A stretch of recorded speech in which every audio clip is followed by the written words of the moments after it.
Hey, what up? This is Taylor Brown from TRAPT, and you are watching The System is Down. The following is a Goulash Media production. goulashmedia.net. Welcome to The System is Down.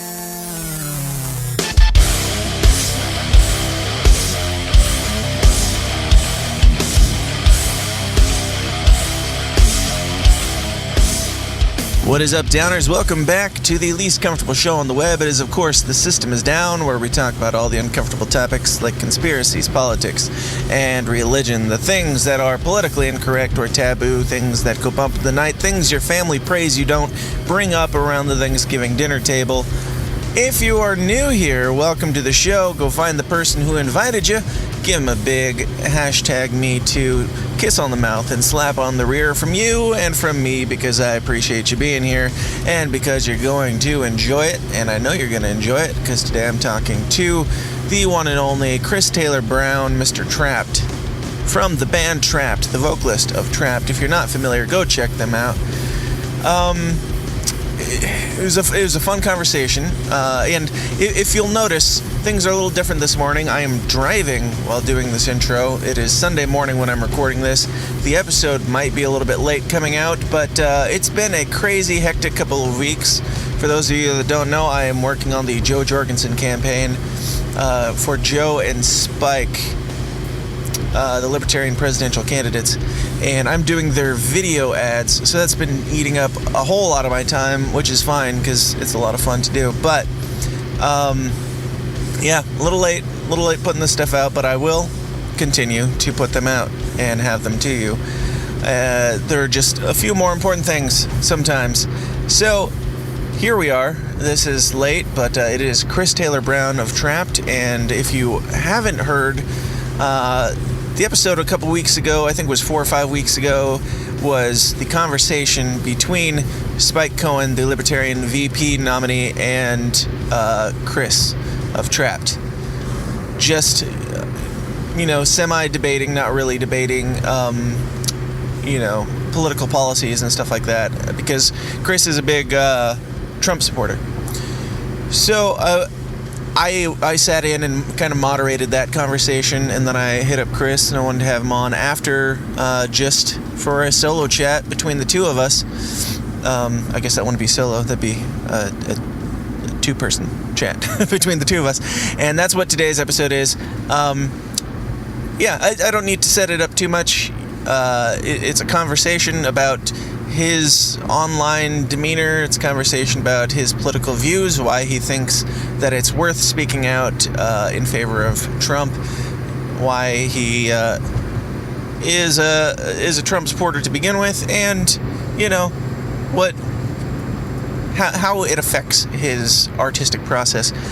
So we're going to get into that here in just a moment. Sorry, I'm very distracted driving and trying to talk at the same time, so bear with me. But we're going to get into that conversation here in just a moment, and it is a heck of a fun one, in my opinion.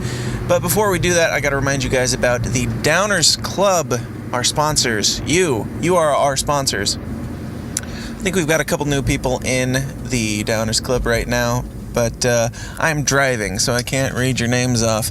But if you're not in the Downers Club, that is what gets you bonus. And my phone fell on the floor. So this should be some interesting video. Let's try this. Nope. Very, very professional show.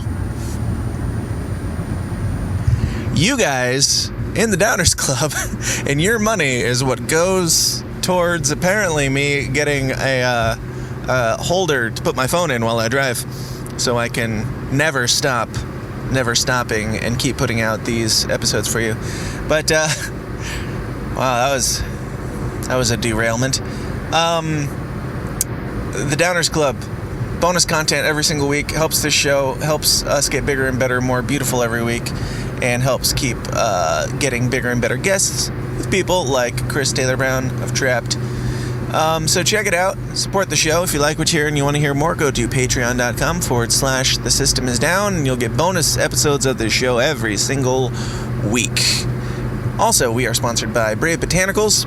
Brave Botanicals has all of your natural products, things like kratom, colloidal silver, CBD oil, vitamins, minerals, and all sorts of fun stuff. Things that the government doesn't like because they're natural, so naturally it's harder to put your patents on these things. Check them out. Try their kratom. You can try a free ounce of kratom right now at freeounceofkratom.com. Enter the promo code TSID, and you can also use that promo code for 5% off your entire order of any purchase, whatever you want. That is freeounceofkratom.com. Promo code TSID, and I believe it's mybravebotanicals.org as well. All right, that's enough of that. I need to stop talking so I don't die in a car accident while recording this intro. Make sure if I die in a fiery inferno, if you find this and you're watching this in the future, make sure this episode goes out. That is my dedication to you. That is my dedication to listeners to this show. Chris Taylor Brown of TRAPT. I was a huge fan of this band when I was growing up, and it was a lot of fun to chat with him. So let's get into what you're here for, which is that conversation. Chris Taylor Brown, lead vocalist and guitarist of, rhythm guitarist of the band TRAPT. Ladies and gentlemen, let's get weird.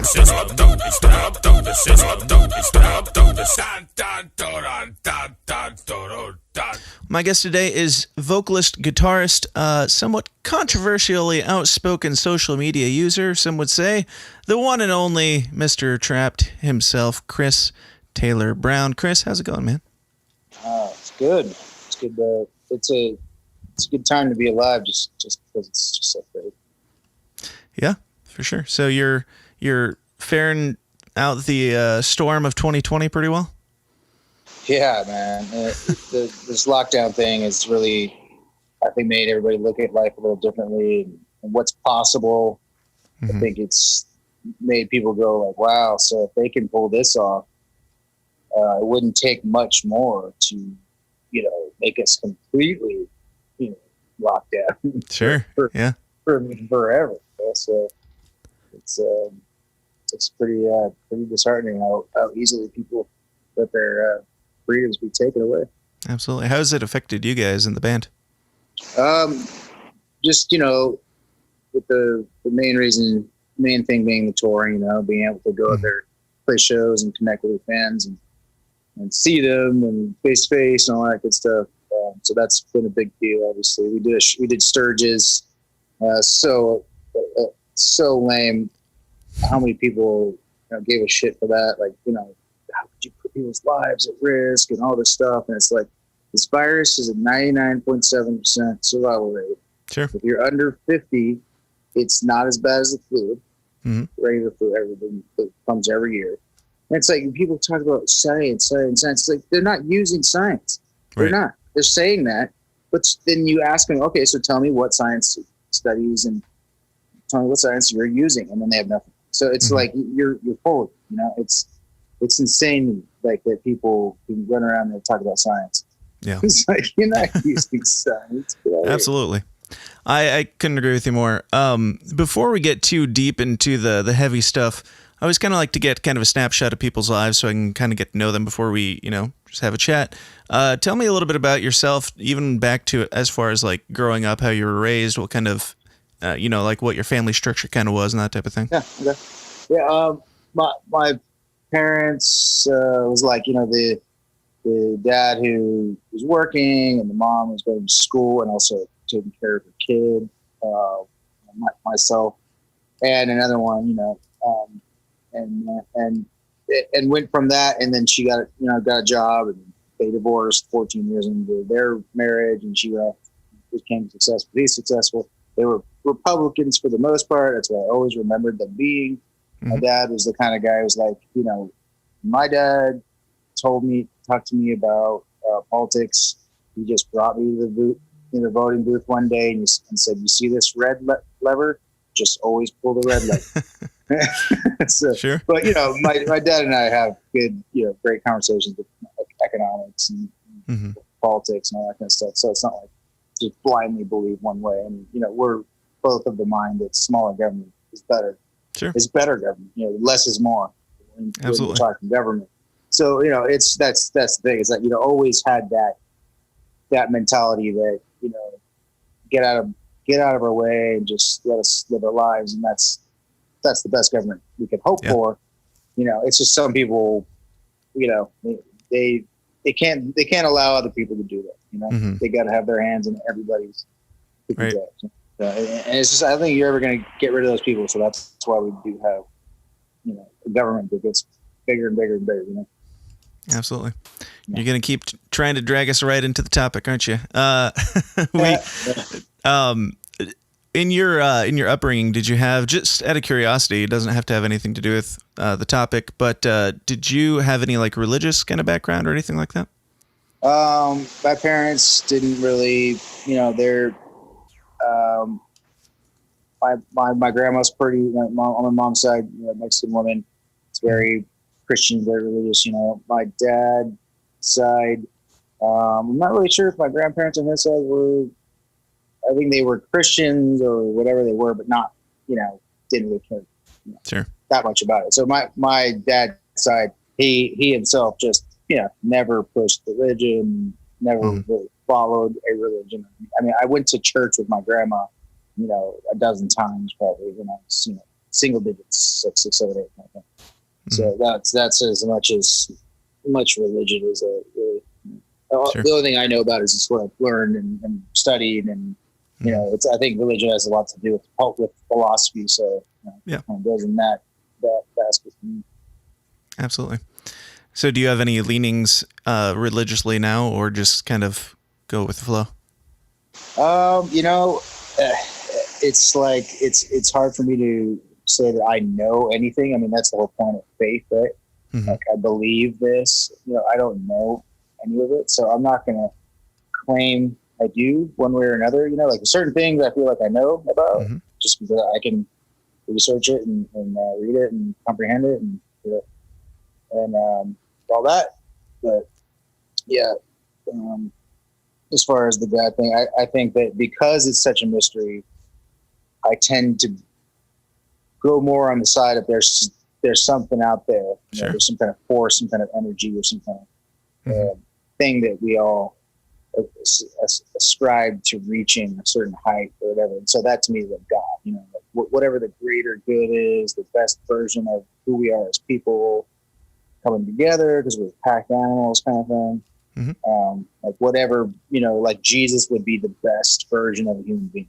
If you look at all the different things, it's like his qualities are the qualities that everyone agrees is like, okay, that's the best one. That would get angry for the people who are being treated unjustly, which is basically what it is. So it's like, and that's why I look at religion as like good blueprints for how to be a human being. Like, okay, good philosophy. It's like thousands-year-old wisdom there. Nobody should ever throw it away. Right. Respect it for what it is, but who knows? See what you can get out of it. But, see what you can glean out of it and what you can borrow from it. Right. So I want to share with you a little story and help and let you settle a debate for me. When I was growing up, and I've told this story on the show before, when I was growing up, my dad was a pastor, and I had a brother and a sister. We had very strict rules on what we could and couldn't listen to. And I convinced my parents to let me buy, like, we could only listen to strictly Christian music. And I convinced my parents to let me buy the self-titled TRAPT album. Nice. And I got in trouble for it. And I say it's because my brother told on me. His name is Craig. And he's an asshole. He claims that it never happened, that he never told on me. But he's the only person that knew that TRAPT was not a Christian band. Therefore, I got in trouble and had to throw your album away. Wow. Yeah. So if you could just tell Craig once and for all that he is wrong, he remembers history correctly. If anybody would know, it would be the guy who all the controversy was started over. Yeah. Just tell Craig to fuck right off. Fuck right off, Craig. All right. Well, now that that's settled, let's get back to you. So I'm not interested in like any like debate or anything like that. Obviously, I'm just here to chat and get to know you. You're so you're pretty outspoken about your political beliefs and your political leanings online. Has that always been there? Have you always been that passionate about these types of things, or is that more of a new development? Well, the first post I did,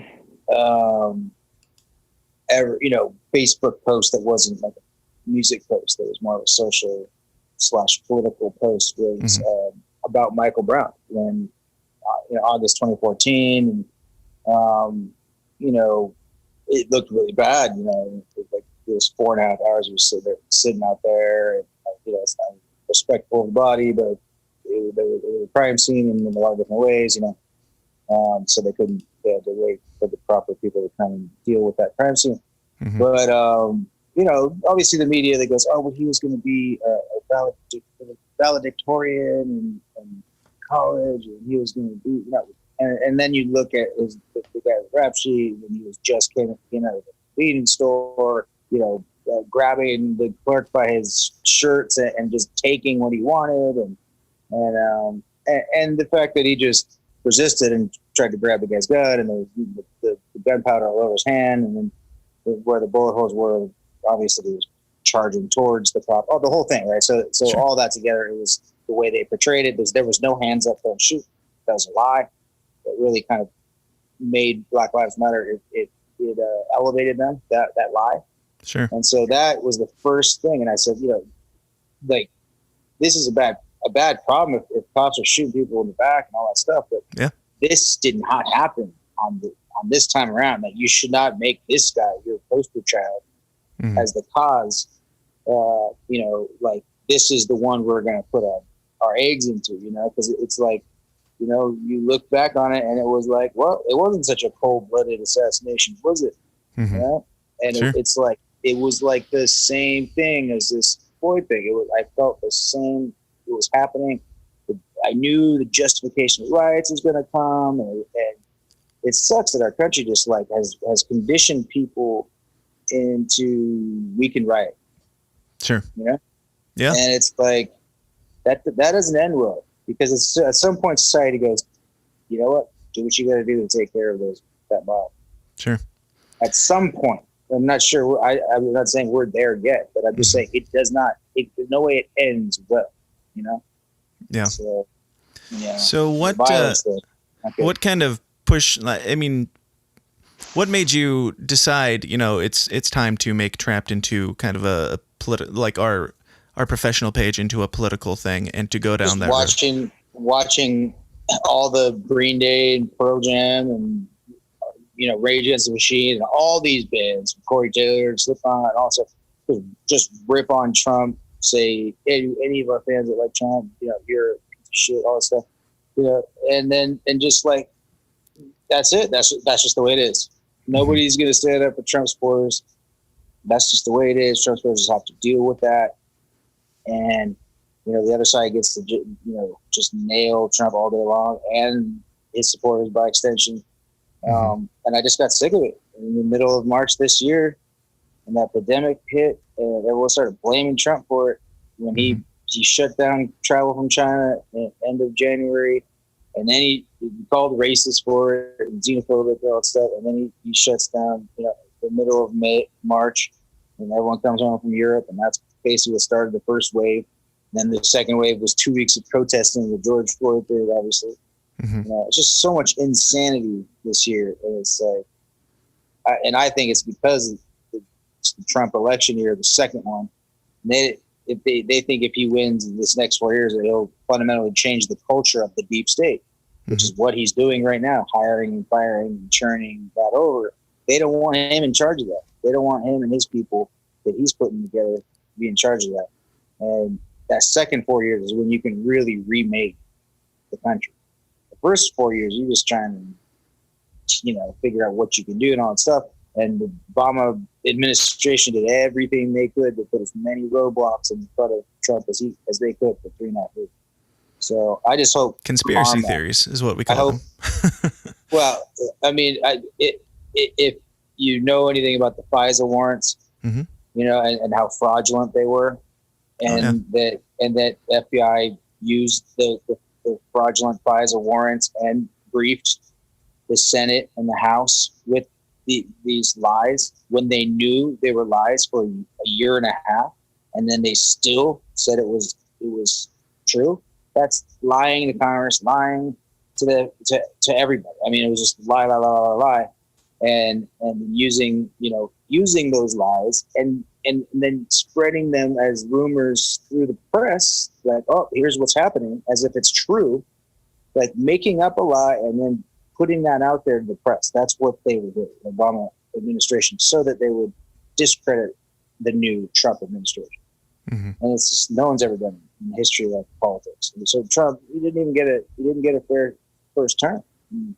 Sure. It's just like he was, literally Republicans too, in the Unitarian Party, the Union Party, that I'm sure libertarians agree on, that both parties for 20, 30 years now have been one party, Sure. basically. So, it's like the McConnell guy, he's not a real Republican. Paul Ryan, those guys weren't real Republicans. So, they were real Democrats, and Democrats are like, communists. That's basically what we have. We have real Democrats and communists, no, and then some real Republicans. So it's just, because I just saw the insanity, and I was like, I've got to say something, or I won't be able to look myself in the mirror. I know too much. I read too much. I'm too involved in this not to know what's going on with Obama weaponizing, using his old administration teams to continue to talk to the press and claim Trump's a foreign agent, and they're colluding with members inside the Senate, inside the House, to disseminate this info to the press as if it's real, or it's top secret, and it's all turned out to be lies. Before we get too deep, couple months, we figured it all out. Yeah, before we get too deep into Trump, I want to get, for people that aren't familiar with you and your history and your work, can you give, like, I want people to know, like, the where you come from and kind of the risk that you're taking in, jumping on the Trump train. So give kind of like just a little bit of history of the band and that's the main thing. Yeah, everything that happened. It's basically, we have, song. I don't know if your listeners know of the band, like, Headstrong, and that song, obviously, So we had a song that was really big, and it's given us a great career. It's enabled us to play shows, whenever we want to, instead of like touring every day for 3 years straight when we were, in our early 20s. It's awesome. Everything's a fun life. So I figured I could come out and say these things that I feel the need to say, knowing that the music industry is going to be angry at me for it and trying not to have anything to do with me. I'm like, well, I don't need them because I've got a lot of fans, and it's like, I'm not bragging when I'm like, yeah, we got a couple million people who stream us on Spotify and Pandora, and Apple Music and all that stuff, different things like that. It's like, just when people just want to insult you as in place of arguing your point, because it's like, oh, let me just, straw man you, and just to dismiss you, So I knew that was going to happen, So do you think it was worth it to like potentially sacrifice the success of your art for the message? It's not even about that for me.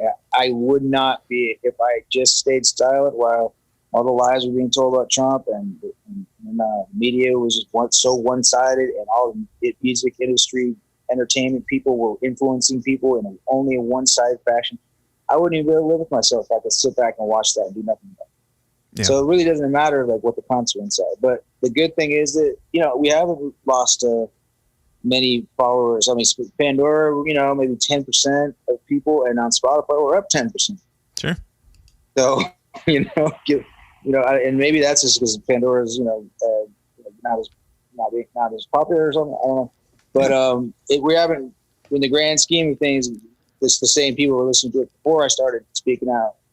Same people now. So sure. It's harder to let them know I have a new album, because we get blackballed from a lot of avenues for people to know that. Like, nobody knew that we had new music out, because none of the Spotify or Apple or any of those places, cared to put us in the new music section.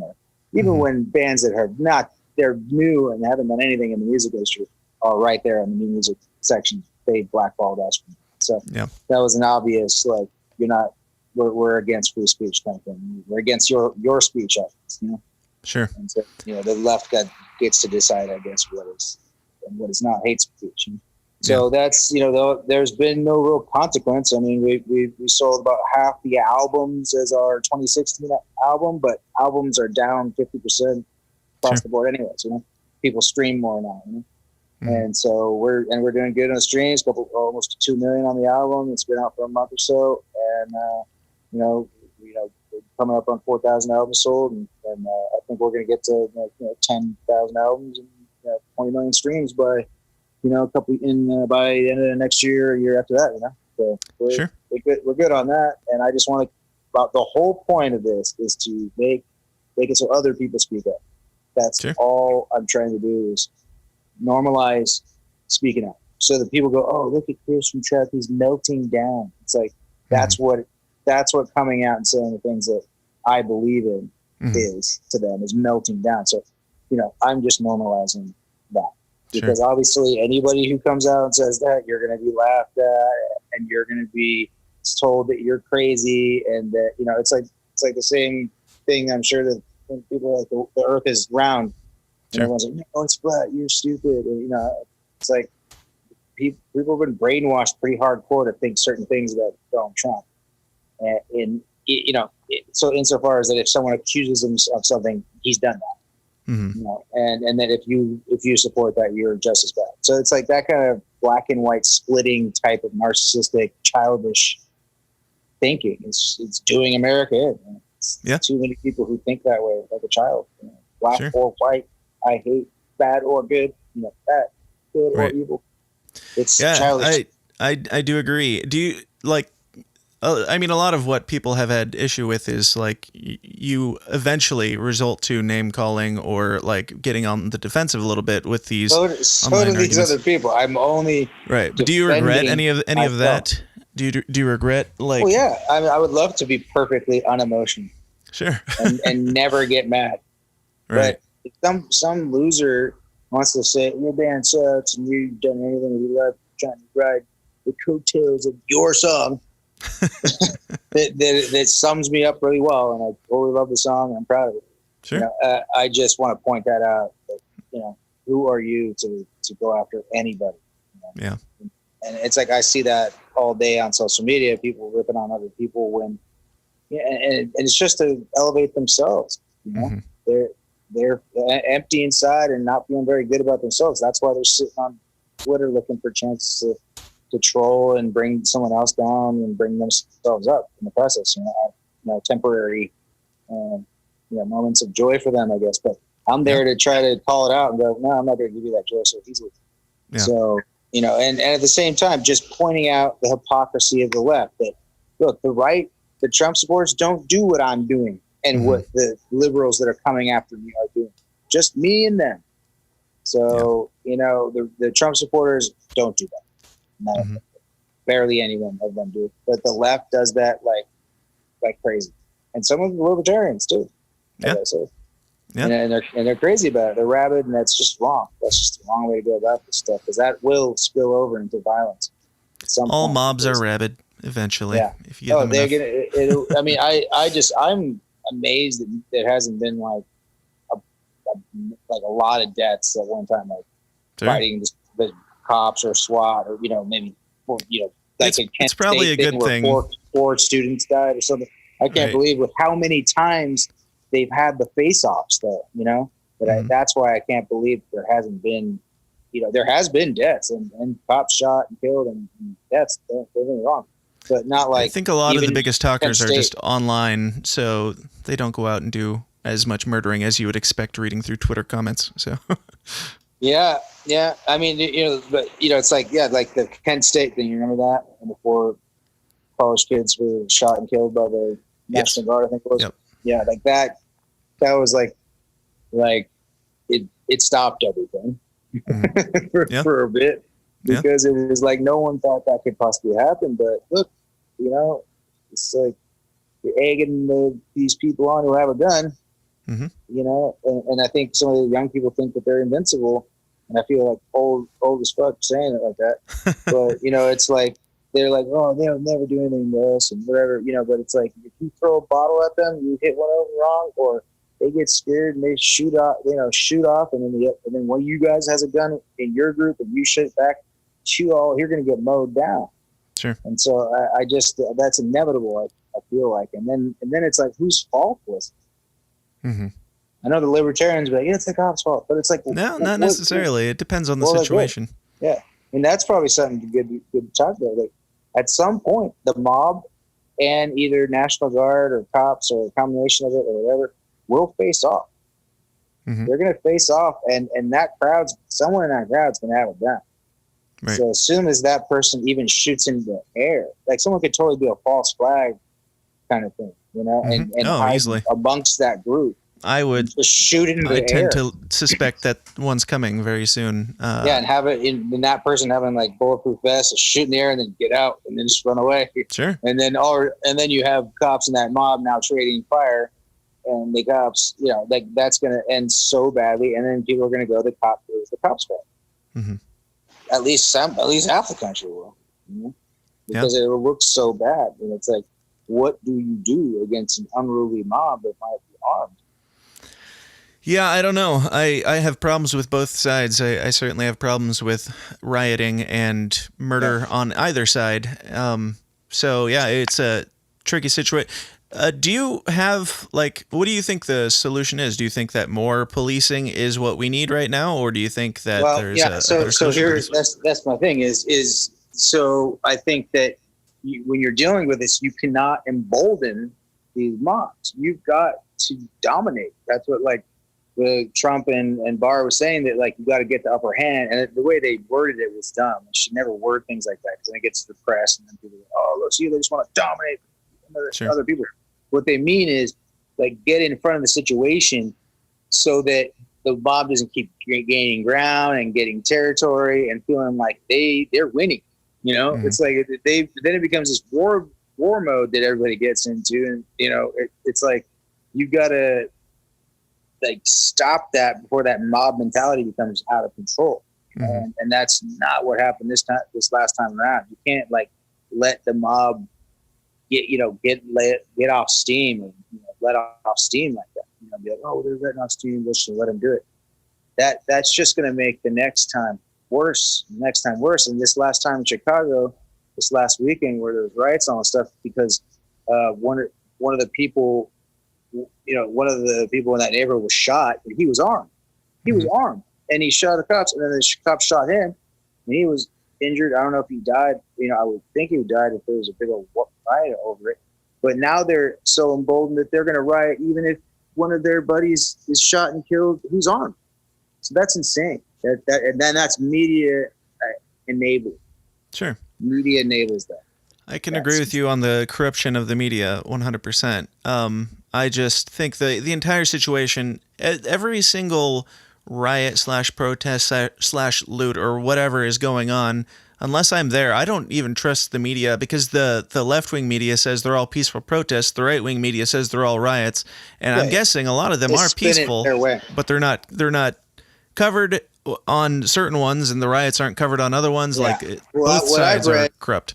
Yeah, what I've read is that, you know, it's BLM that's doing these protests, and they're working in concert with Antifa, who's the ones who are grabbing homeless people or whoever to come and loot stores with them under the cover of Black Lives Matter protests. So they're working together.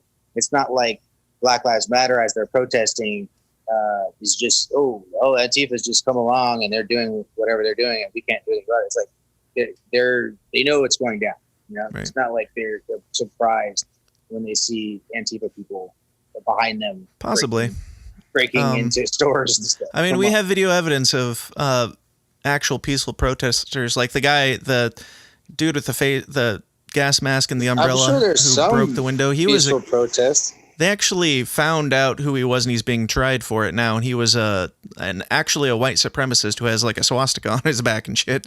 And he's in. Well, people like that suck, man. I mean, yeah, and so there are people trying to do going that out false flag stuff. Should get even more jail time. Exactly, they are the fake news. They're creating the drama in that situation, at least. Yeah, I mean, I have not heard of that, but I'm sure that happened. If you were saying that you saw that, but I mean, there's plenty of footage. Honestly, when I saw that article, I thought I didn't believe it at first. I was like, yeah, he's a white supremacist. Sure, everybody's a white supremacist according to the left-wing media. Yeah, and then I actually looked at it. Race war. And then I actually looked at it, and because I have to see that for myself to believe it. I don't just assume that you're a race, like somebody's a racist because somebody said they are. But this guy was like in a white supremacy gang and had like swastika on his back and different racial tattoos and shit. Yeah. So it was pretty messed up. He wants a race war. Oh yeah. So that's people like that suck. So but the liberals are using black people as a pawn, as a political chess piece versus people. And it sucks because it's like, African Americans are going to do better when the job situation is better, and that'll be better for all races. It's like, what can we do for black people? It's like make more opportunity, and so whatever is going to make more opportunity for all people at a macro level should be what's being talked about, not all this identity politics and who can use what bathroom and whether there's been reparations or whether we've atoned for this or that after 55 years after the civil rights era has ended. So it's they're just trying to divide and conquer, keep the country from coming together and seeing where we can use our strength in numbers to figure out policy that helps the largest amount of people. Sure. So do you believe? You said divide and conquer, which is a phrase that I always use for everything in the media. It's all divide and conquer tactic. Who do you think is like behind that? Do you get into like the Q conspiracy stuff, or do you get into like the deep state? The richest, the people who thought, let's get China into the World Trade Organization so that we could set up shop in China and make things for cheap as hell and then sell it back to Americans, and undercut anybody still making stuff in the U.S. Sure. So it's like the people who are constantly moving their operations around to the cheaper labor, and that just means people who are willing to live a crappier lifestyle. That's all that means. It's like Americans. They say, oh yeah, there's certain jobs Americans don't want to do, and but there's certain amounts of money that Americans will not work for, Sure. And there's people on the other side of the planet who are willing to work for pennies on the dollar compared to you for the same job. So, my thing is, if the majority of Americans want a better standard of living, you're not going to get that unless the government helps you get that. Because if we go for complete free trade and you're on your own, whatever, like I'll live in that world. That's fine. It's like, but you're only the top 10% are going to live good lives. Sure. And that's where we're at now. The top 1% lives great lives. Top 10% pretty good. Bottom 90%, yeah. Sure. And then the bottom 20, they just live off the taxpayers' money, or the printed money, whatever you want to call it. Whatever we are using, taxpayer money or printed money, basically just printed money at this point. Right. Do you see Trump as, I think you alluded to the Democrats and the Republicans kind of just being the same party, and Trump's kind of something different than that? Is that how you see it? Oh, definitely. Trump is not a principled Republican, Democrat. He's a populist completely. So he's just like, I want to be loved by the most people possible. Sure. That's why you guys elected me, the people. And he truly wants to be loved by as many people and different groups of people as he can. Like his megalomania and egomaniac stuff is good. You want a guy like that who wants to just be loved by the most people. You don't want a guy who wants to be loved by just the top 1% billionaire guys like the Clintons. You want a guy who wants to be loved by all the people. Yeah? Right. Like Trump doesn't seem like a guy who's like disgusted by the little guy. You know, he may not think about the little guy much, but he wants to be loved by everybody. Really, and he's shown that he's willing to piss off the richest guys in the world by renegotiating something like NAFTA.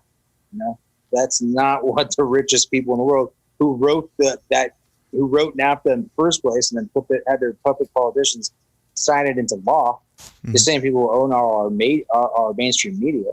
You know, they buy the media for a reason, so they can keep making ever more profits and make people fight amongst 300-year-old slavery or whatever, 150-year-old slavery or whatever we're going through, which I feel like we atoned for during the civil rights era, like as a country. You know, like sure. my mom and dad, their generation, your mom and dad's generation, they all looked at each other and, hey, yeah, we got to make some changes. And they did. And they wrote it into law, and they changed the Constitution. So, how much more, at this point, the media is just using it for a political play. Mm-hmm. Come on, people.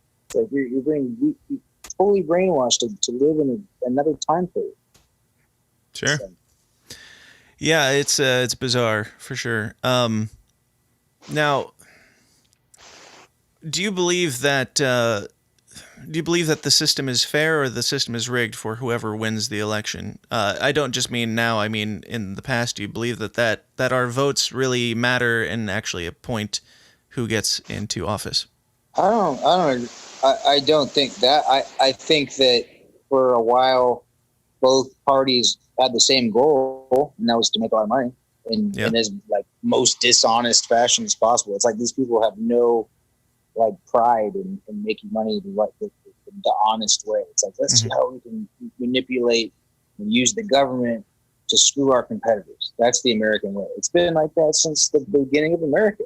It was even worse when the Rockefellers and those guys, had their DuPonts had their monopolies. It was even worse back then because at least the concept of like anti-trade came along, and antitrust stuff and all that, So it was even worse before. But those people got out ahead, and those people are the 0.1%. And so they're just and I completely see that those people, the powers that be, they want to weaken the United States middle class. Mm-hmm. They want to weaken the United States middle class. They want to strengthen the Chinese middle class, and then they want both of us to go to war. Yeah, that's what they're doing. It's inevitable. They're pushing us into that thing. But if Americans can band together and say, no, let's rethink this deal with China and have it be more in our favor, then that won't happen. Then China will stay weaker. They won't get strong enough to fight us in a war. And we won't have to worry about them being an adversary if we deal with it now. But if we deal with it in another 4 years, another 8 years. Don't you think that making trade with, which I'm not an economist or anything by any imagining of the mind, but in trading with China, don't you think it's more likely that we would be friendly with them and they wouldn't, like it would be less likely that we go to war if we trade with them than if we don't?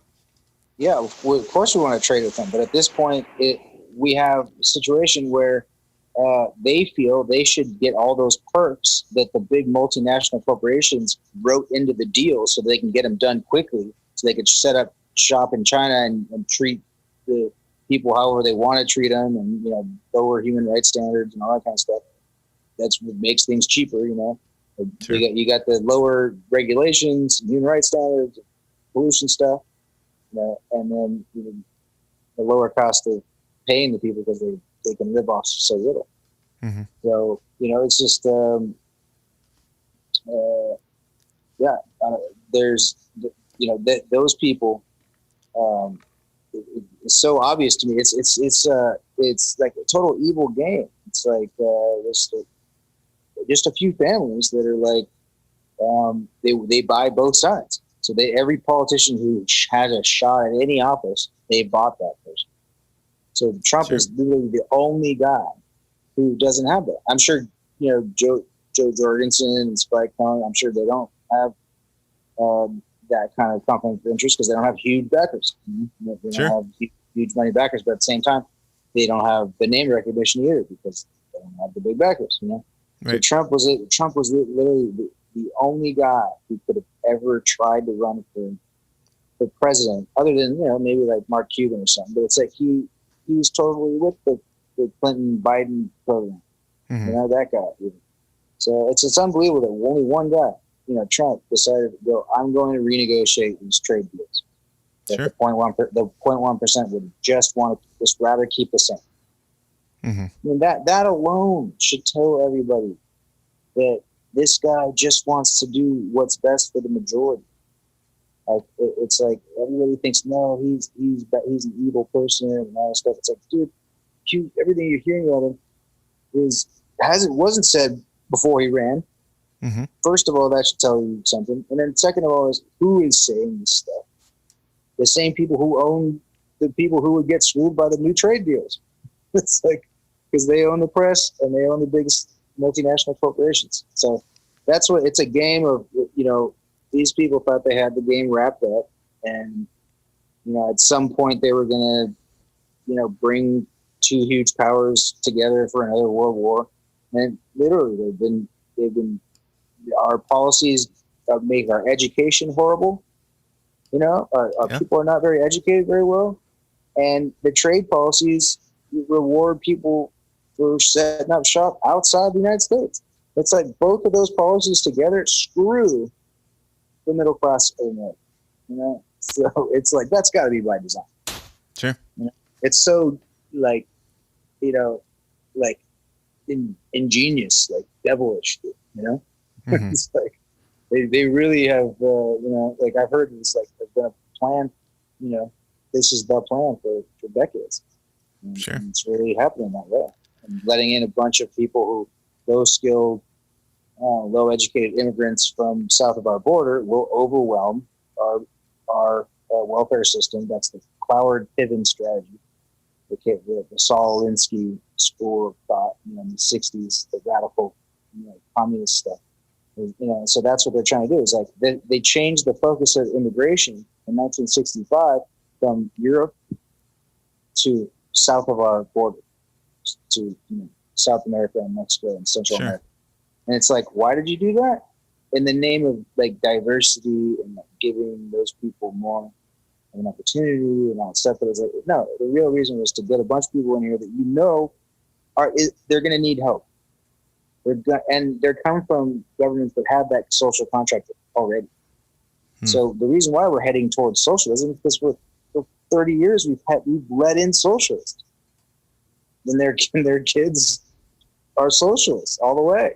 And they add the college stuff to it, and Sure. you know, they're brainwashed and they're hopelessly brainwashed at this point. You can't, and it's impossible to. It's easier to brainwash someone than to tell them and show them they've been brainwashed. So what makes you think that people southern of the border are more socialist? Just the government. I mean, you look at Mexico. They have the deal there is they've got, you know, a certain number of state-run industries. There's a certain amount of money that those state-run industries make, and then they give it back to their people in, you know, very small amounts, you know, and it's just rich and poor in Mexico, and they definitely, you know, the government owns the means of production and then takes that money and uses it to pay for welfare and, you know, certain other, And is that universal healthcare stuff, universal stuff, and you know, every all of them. Brazil does, you know, probably 100, 150 state-run companies, and they make the money on that and funnel it back into the government to the people. And obviously, is that going well for them? No, not at all. That's why they're coming to the United States. It's a bad Right. form of government. So then they're not socialist if they're coming in Yeah, to get away from but it. all they know is that it sucks there, so they're going to come Sure. here. So as soon as you go, hey, you know, who needs some welfare? They're like, oh, I do, and there's no problem with them taking that welfare. Like right now, the Centers of Immigration Studies is a, you know, think tank, and they take government data and they do the work, you know, and over 80% of Hispanic families, and I'm, you know, half Hispanic myself, you know, over 80% of Hispanic households with a head of household who's an immigrant first time immigrant, has someone, and this is legal immigration, have someone in that household who's on welfare. Mm-hmm. So 8 out of 10 families, and they're on it for 15 to 20 years. Sure. So I mean, the numbers don't lie, and it's just common sense. I mean, the less educated and the less skilled, the less money you can command, and the more money the more you're going to help. You need help with healthcare, with food stamps, with all sorts of things. Like, come on, it's common sense. That's why we need to judge our immigration on merit, so that we know guys come in here and start making money right away. And not only are they not going to be drained, but they're going to be helping to take care of our homeless, our vets, and all all the different things that we have to pay for, and our damn debts, interest on the debts. So we need that. And it's not racist at all to say we need brown people from one part of the country more than we need them from another part of the country. That's literally the opposite of racism. It's just saying they're both brown. They're both different race than I am. The one is much more educated. The one's from India. We have more than enough people in India that could take all the available jobs that we have open right now that we cannot find people who are educated enough for. We could bring them over in 2 months and have an economic boom, because an extra 1 million people would be getting paid $100,000 a year.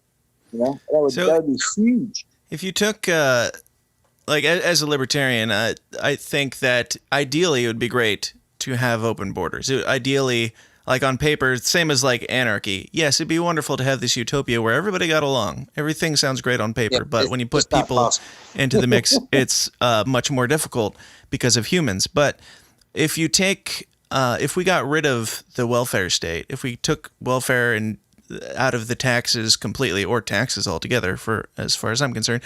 But if you took welfare out of the equation, would you be more open to like an open borders type situation, or making it easier access to get in here? Because then, like the citizens wouldn't be paying for it. I will just point you to how easy it was for a group like ISIS to take over large swaths of Iraq, of Syria. First, and then back into Iraq. They came from Iraq, but we can't have. We have to have a border that's very secure, knowing that there's a third world country there with Mexico, and the cartel that they have is going to always have a client in pretty well off Americans. Well, so that's ideally we would get rid of the drug war too. So yeah, so you're saying legal drugs as well. So yeah, if the drug. All those variables were dealt with. But the thing is, the big pharma won't let it happen, because a lot of drugs will actually cure your ails better than the big pharma crap they do. I can agree with you on that. All these forces it's all power. It's and Trump is sitting there going, put me in for another 4 years. I will literally, if I find a cause I can beat up these rich guys, I'm going to do it. And I wish he would. He's saying, he said to someone like, I won't be around for a while. I'm going to go up those big pharma companies and stuff. Like, just saying he's going to do that. And it's not like he says something and doesn't do it. He says, I'm going to renegotiate NAFTA. I'm going to do it. He's like, I'm going to do this damn wall with so much resistance. Even I was like, all right, maybe just give up on the wall and put that political capital into the trade deals or something. Right? But he's like, look, I campaigned on this. I got to make good on it. So. Someone like that comes along very rarely. It's almost like the Democrats are like, okay, hey, we're the anti-Trump, you put us in, but then after that, we'll do whatever we want. It's like, what are you guys going to do? They don't even have to come up with a plan, because their whole thing is just get Trump out. Yes. Even though it's like, look, February, we were doing great. The economy was doing really well. Trump did a good job. It's like he survived the impeachment and all that stuff. And then we do this virus, and anybody who's like, 160 deaths, it's just Trump's fault. It's like, that's insane. It's absolutely. It's so back and forth. There's like, I can't even weigh in on it anymore. Don't even know what to believe. the British people shouldn't blame Boris Johnson for the virus just as much as the U.S. shouldn't blame Trump for the damn virus. Sure. And any other of the presidents and the leaders in Europe, Yeah, it's like, we can all say he should have done. We can all say he should have done better, but that doesn't mean that in the moment we would have had we would have had a better idea look up our at asses. where we have a lower deaths per capita than the UK, France, Italy, and Spain. Sure. So that right there, those four, we're doing better than them. Not as good as others. Right in the middle of the pack. That's a good job. Sure. Unbelievable. So it just anything to get Trump. And it's like you lose credibility when you blame on Trump for something and then you give a pass to Biden. And then or you say 1,200 public health officials said racism against black people is worse than the virus. So it's okay to protest for these 2 weeks since it's about racism. Like that is the most insane things I've ever seen, and I cannot believe that we're witnessing that this 1984 2 + 2 is 5 crap that it's like that we've been being warned about for so long, and it's like almost like these powers that be that they're in the bathroom somewhere laughing, going like, let's test them and see how much we can get them to deal with before they fight back. Sure. It's insane, dude. It like, seems. wow. It seems People so feel coincidental. Like people feel good though. They're like, I get brownie points for following the rules perfectly. Like they like the communist type people, like that have that at their hearts, like they're going that way. They feel great when they follow the rules to a T. Mm-hmm. They feel like good little boys and girls. Like really, like their serotonin levels are higher. But you're sheep. You're completely jump. It's just they say jump. You say how high. Yeah. I remember what I was gonna point out.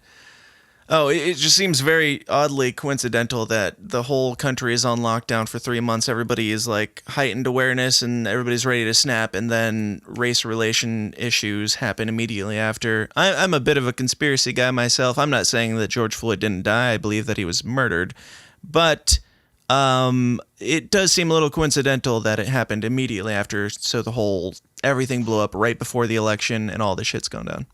Yeah, I hesitate to get into anything. I'm even, I'm getting into the Pizzagate stuff and the child trafficking and the extent of some of these rings the pedophile rings that people are talking about. I mean, I haven't seen any evidence yet. I watched Out of Shadows, the documentary on YouTube. I've watched Fall Off the Ball. Interesting stuff.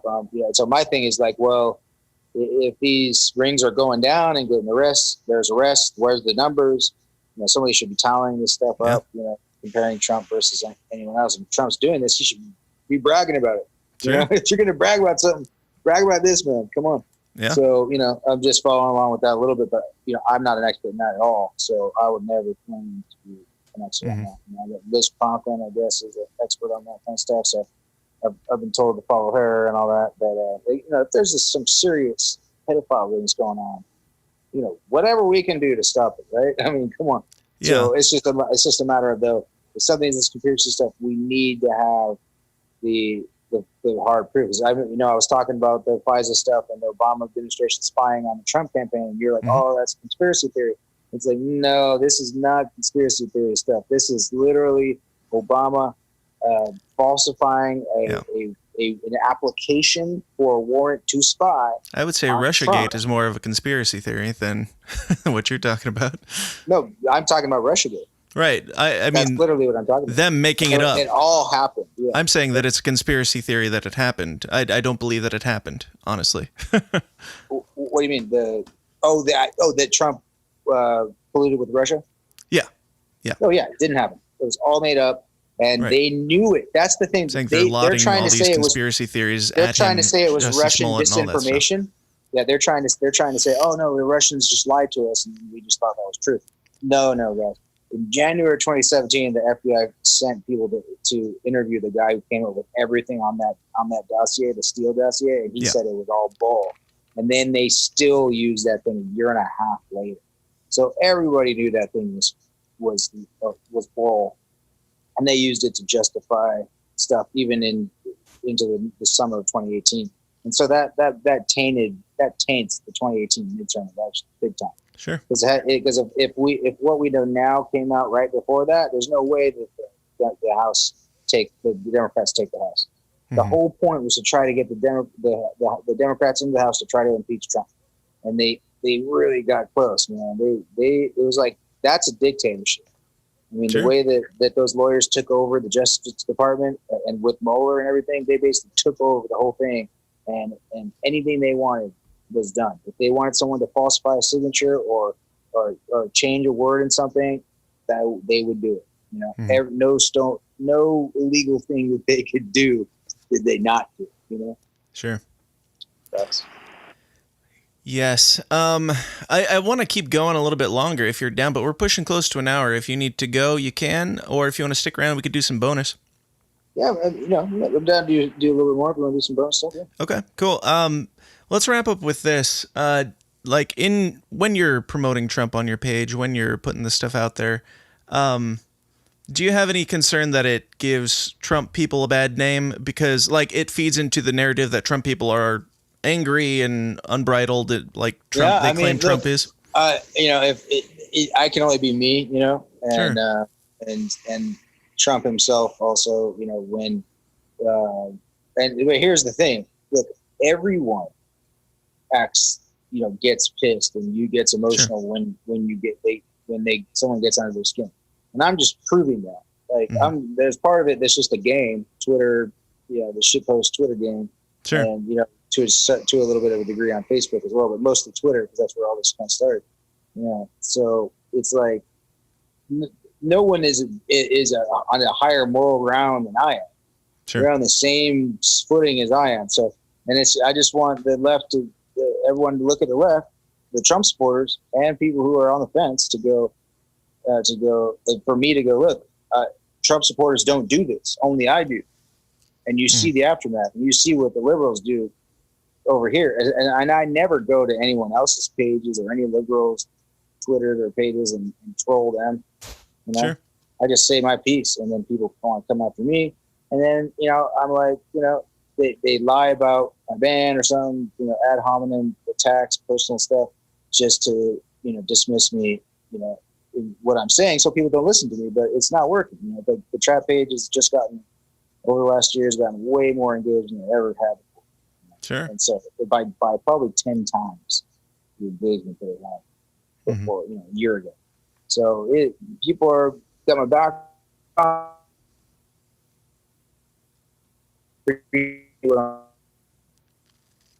Lost you. Appreciate conviction and that I'm going to this page this way, you know, and I don't care what anyone says. And that's like, this is what I decide I'm going to do. So either accept it, you know, and scroll on, or be a part of it, you know, or whatever. But you know, I'm not going to change my ways because you want an escape. Yeah. Absolutely. So what would you say to people, let's say Republicans, Democrats, Libertarians, everybody, since you think that Trump's kind of outside of all that, what would you say to them as your final thoughts on it? Oh, man. That we've really got to become a country that allows all kinds of speech. Because, you know, anybody who's saying a certain type of speech is not okay because it's hateful or whatever. It's like that person does not believe in free speech. Mm-hmm. So, you know, there's no speech that's so bad that it needs to be eliminated, because no one should be that judge. You know, the only judge is are those words putting anyone in bodily harm? That's it. That is it. You know. So sure. Or maybe property damage too. I guess you could probably say, like, go torch a building or stuff like that. You know, words that incite that, I would think, is illegal too. Sure. But that's it, and violence. It's pretty easy to come to the conclusion of if that's satisfying. You know, it's not like it's a tough equation thing. So sure. Any speech, you know, if some asshole white supremacist, I hate those guys. Anybody who's like, my race makes me amazing is a douchebag, total idiot. You know, and it didn't matter what time period in America it was. You know. It was dumb. It was just like, you know, it grosses me out for sure. So if I ever hear that kind of stuff, you know, I'll kick that person out of wherever I am, or whatever. That'll be an issue. A fight will ensue. It's happened before.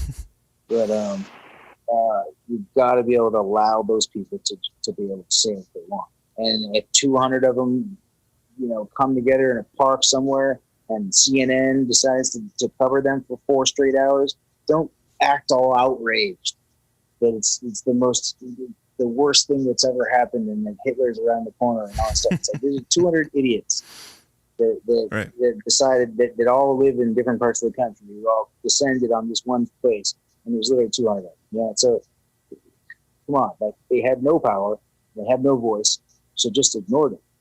Sure. That they used this Nazi stuff and shut down them to just be able to shut down everyone else too. Mm-hmm. Anyone who's even remotely anywhere close to anything, they could make it up. They could tie this group to the Nazis or this group to Hitler or whatever. Anytime they make shit up. So my thing is, we've got to just allow all groups to say whatever they want to say, no matter how much you hate. Well, I can certainly agree with you on that 100%, Chris. And tell everybody, before we jump over into bonus, tell everybody where they can find out all the information on you, your band, your new album, and everything you got going on, man. We just, facebook.com/TRAPT, TRAPT. That's probably the best place to come and, figure out what we're up to and, what direction we're going in musically, or where we're going touring wise, or what cause I feel we need to think about or talk about, any of that kind of stuff. There's YouTube as well. So official TRAPT is the YouTube, but you can type in TRAPT, you'll see the YouTube right at the top. That's a great place for a bunch of music, and it's got the new album playlist there, and then Spotify's got the new album. Pandora, all that good stuff. So anywhere you listen to music, we're there. Awesome. Well, Chris, it's been a pleasure, and I've enjoyed it thoroughly. It's been calm and nice. Yeah, and it's nice to see the other side of Sir Trapped. So it's been great, man, and you're welcome here anytime you want. Thanks for being here. Loved it, man. Thanks for having me. Appreciate it. Hey guys, thanks for sticking around to the end. I am still driving. I hope you enjoyed my conversation with Chris Taylor Brown of TRAPT as much as I did. And I did. It was a lot of fun. I'm pretty sure we did some bonus. I don't know. I recorded that episode a week and a half ago, just the interview. And I don't remember what we talked about in the bonus, but I know that there was some, and that is out as well in the Downers Club. That's the extent of the information that I have on that while driving here at the moment. But it was a lot of fun. It's super cool talking to a guy that was musically an influence on me as a child in one way or another. I was a huge fan of their first album and their second album, and I didn't stop listening to them. I kind of fell off the bandwagon for a couple albums, and I picked up their new one. And regardless of what you think about politics, who cares? Who gives a shit? I listen to all sorts of lefties all day long. I listen to their music and enjoy it and don't care that they have bad politics too. So I have no problem supporting and endorsing, even, I don't know, maybe endorsing, supporting an artist, even if I disagree with him on politics. And really deep down, if you listen to that conversation, there's not that much that we disagree that strongly on. And that's what this show is all about. I wasn't going to go into this looking to debate. I'm not a debater. I'm not a master debater. I'm just a guy with a microphone whose phone keeps falling over. And I'm just a guy. I had no intention of debating him. I had no intention of giving tons of pushback. I did pushback just a little bit, but I wasn't going to do a bunch of back and forth because that's not what I was there for. I will debate people, but for me to debate somebody, it's usually like I've known them for years and we're having some drinks together or something. I'll debate somebody. That's fine. But if you don't know a person, just talk to them. Get to know them first, because why would they give a shit about your opinion on anything if you're not willing to put in the time and the effort to actually get to know that person as a person and understand their opinions and why they have come to those conclusions in life. So that's way too many words to say that conversation you just listened to, let's recap all of it. No, it was a lot of fun, and hope to have him on again. Like I said, I listen to way more lefties in art because they seem to be the artists more so for whatever reason. Listen to all sorts of lefties in art. So just because I listen to TRAPT does not mean I'm a Trump supporter, as you all know. And I encourage you to do the same. Go out and have a conversation with somebody that you know you disagree with, and just talk to them. Don't have a debate. Know what you believe and why you believe it. Be willing to stand by it and defend it if need be, but primarily just talk to somebody, because the art of conversation is so damn dead now. It is sad. Twitter, Facebook, these boxes that we try and fit our vast thoughts into 140 characters or what have you, and the art of conversation is just so dead. We just, everything is a fucking mic drop now. Everything is a mic drop moment, and everybody thinks that it'll stick. Mic drops aren't a thing anymore. They don't work because you can't just say a thing and then forget about it. I mean, you can, but it's not a conversation. It's not a healthy dialogue. It's not a healthy way for humanity to proceed into the future with this limited amount of actual, connection with other humans. So, know what you believe, why you believe it. Be willing to change your mind if presented with new information that proves that you are incorrect, because we are all fallible humans trying to figure this thing called life out together. So be humble, be honest, and be open, because that's the only way that we advance as a species, instead of staying in gridlock about minutia. Let's advance. Let's find out our similarities and our common denominators. Just some people standing on the side of the road, very awkwardly. Sorry. Let's find our common denominators and focus on those, and help each other grow together. All right, that's enough soapboxing. Like, share, subscribe, do all the things that millennials do on all the platforms: your Minds, your Gab, your Twitter, your YouTube, your YouTube, your Twitter, your Instagram. I don't remember what I've said. I've lost count. These things, help us get out there, help get the message out there with all the algorithms on YouTube squashing all of our content and demonetizing us. It would be super helpful for you to just go press some buttons, whether you mean it or not. Just give us a like, a thumbs up, and subscribe, hit the notification bell, and leave us a review on iTunes. 5-star, 6-star, I don't care. Your choice. And, do all that stuff. I'm going to wrap this up because I'm driving, in case you haven't noticed. And, again, it is wildly distracting. So, thank you guys so much for listening. Check out Scott's show, QAnon Chronicles, typically every Friday. I'm not sure what he's working on right now. He's been a little sporadic, but usually every Friday, QAnon Chronicles, right here, wherever listening to this, where Scott digs into things in the news, things from the QAnon conspiracy lens. Whether you like Trump or not, whether you believe in Q, doesn't matter. It's a fun listen. Check it out here or at QAnonChronicles.com. And go join the forum. Go join the forum by going to Facebook. Just type in "The System Is Down Forum." Ask to join, and I'll let you in. That's enough. I'm getting out of here. Thank you guys so much for listening. I hope you have a great day. And especially to those of you in the Downers Club, thank you so much for contributing and helping this show get bigger and better every single week. I owe it all to you. That is why I drive down the road and risk my life for you, to make sure you get what you deserve.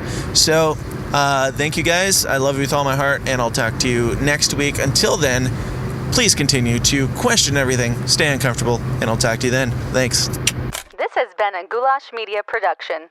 goulashmedia.net. This concludes our broadcast day. Click.